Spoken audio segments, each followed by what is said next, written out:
So, since I forgot to record an intro, this is the weapon of choice. It's a SAE 200 Lincoln. It's pretty handy.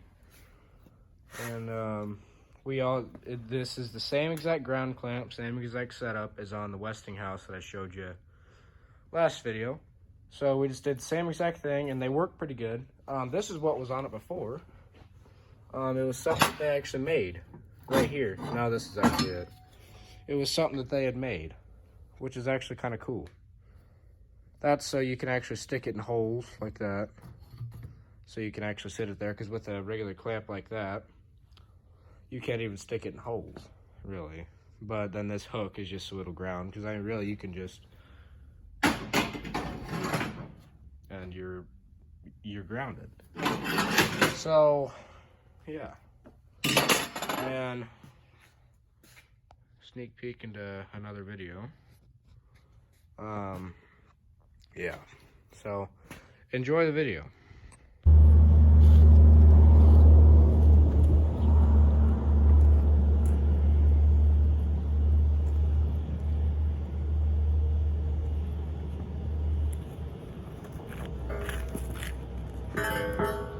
Oh, my lean. Ouch.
Probably gonna look pretty good, but I fouled it up on the end.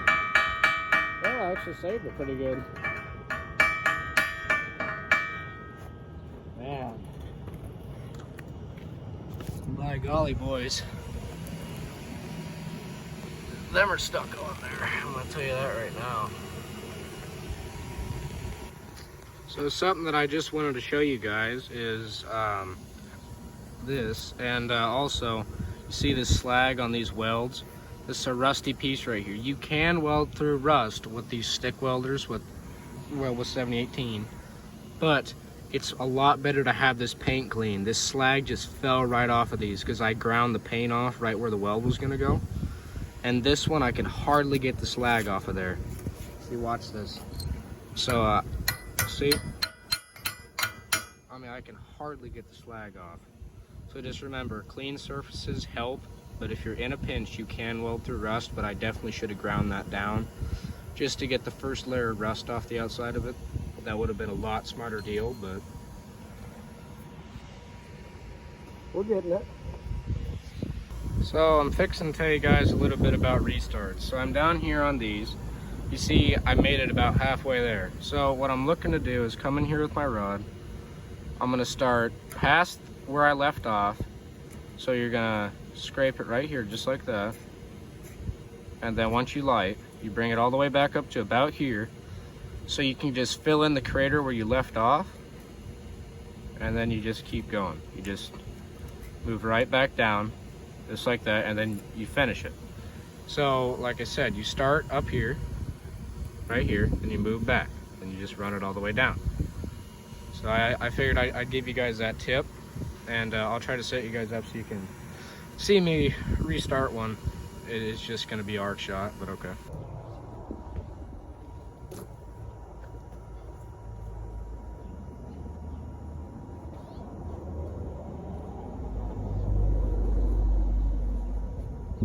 Well, this rod's nice and clean. It's a brand new rod. It's not cupped.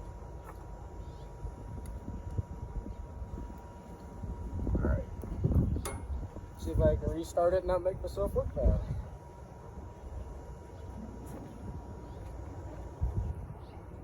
Remember, ABC, always be comfortable.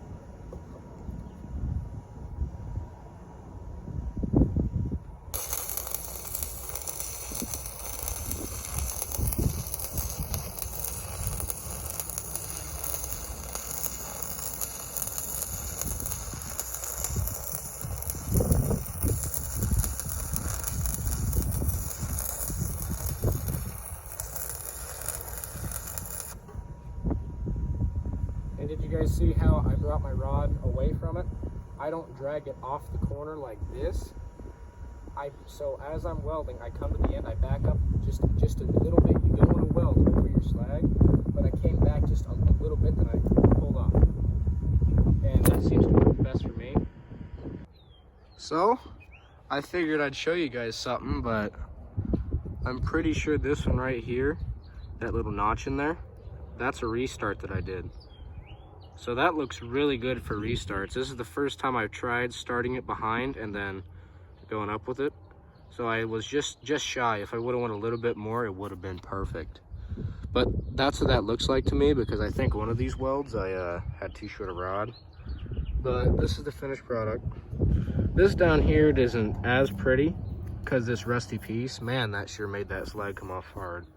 But they're in there. You know what? So we used to weld with 1/8 inch Hobart rod, and it was bad. We'd have all kinds of porosity in it, and we'll see like this right here. This is what you call porosity. These little holes. They're not structural. They're not the whole weld, but still, they're not good. You do not want porosity. See, here they are. This was welded with Hobart. Hobart, Marquette. Well, Marquette actually, Lincoln bought Marquette out, so I'm really excited to try some Lincoln rods sometime. But this is the side you'll actually see when it's on the tractor. So this is all prepped for paint besides that spot. But I ended up actually just taking the grinder after these, because that slag was coming off of there so hard. But them welds, they have nice ripples in them. Yeah, these look really sharp to me.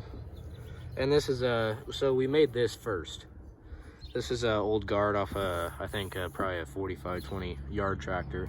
The modern John Deeres we bought from their scrap pile. And we bent this bracket. And this is the first. This is what I showed you in a couple videos ago. And this is the finished product. So yeah, I guess I might make a time lapse of me painting it or something.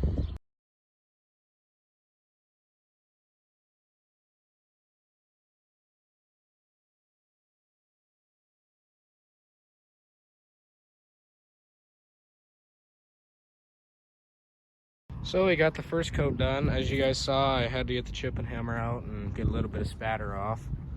But first coat, fairly light coat. Besides in here, I tried to really blast it in these little welds so I can get a nice little buildup of paint in there. I don't know, it might hurt me in the end, I don't know.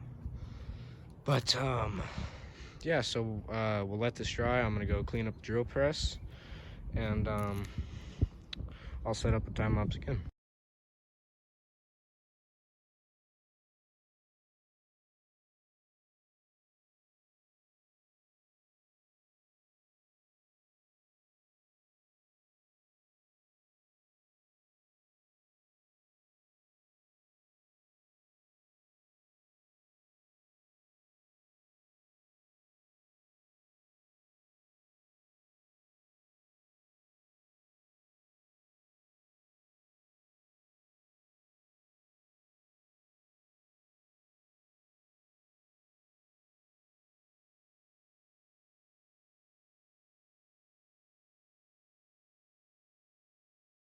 Well, my phone fell over on the last time lapse.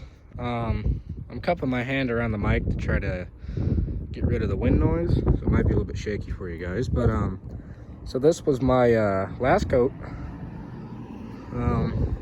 4 coats in total, 2 on each side. I had to flip it, flip it, flip it, flip it, and yeah. So this is the finished product. Looks pretty good. There's them. I'm proud as a peacock of them, but So yeah, looks pretty sharp. I'm awfully happy with how the paint turned out so far. Wait here and watch it, wait for it to dry good, and then we'll pull it off, and I might try to slap it on by myself, and I might put a time lapse of that up. So well, here's a nice little slow motion time lapse for you guys. We got it finished, and I got it painted up, and I threw it on by myself, and she's on there. It looks pretty sharp. I tried to get the light in there for some cinematic effects, but that didn't work too good. But really, I'm very proud of how this turned out. It was Dad's idea, but I did the welding and cutting. But it takes, I guess, 2 brains to figure something out, so. But yeah, it looks really good. So, yeah, there should be another one coming up with the front of it. Yeah, like that right there. I mean, them guards look kind of silly on something, but still, that's gonna work really good. Them are nice welds on there that should hold very good. Well, I hope that you guys had some fun watching this video. I tried to throw a little bit more meat and potatoes into it, arc time, and actual painting and stuff like that, just to make it a little bit more fun to watch, more entertaining. So yeah, always remember to like and subscribe and share it if you really liked it. So I'll catch you guys next time.